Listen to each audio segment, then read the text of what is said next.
কি জানো, এক সময় কিছুই ছিল না, না এই পৃথিবী, না আকাশ, না দেবতা। তাহলে সবকিছুর শুরু কোথা থেকে? হিন্দু ধর্মের সবচেয়ে প্রাচীন গ্রন্থ ঋগ্বেদে বলা হয়েছে, এক সময় না ছিল অস্তিত্ব, না ছিল অনস্তিত্ব, এমনকি কিছু নাটাও ছিল না।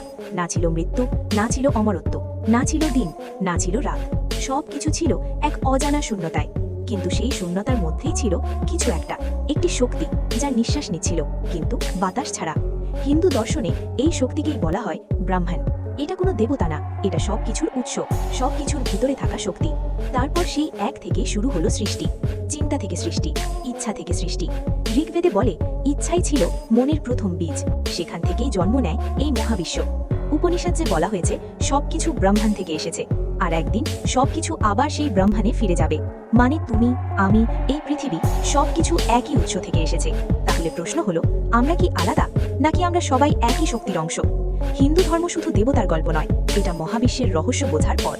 আর সেই রহস্যের শুরু শূন্য থেকে। এমন গভীর সত্য জানতে চাইলে চ্যানেলটা সাবস্ক্রাইব করো।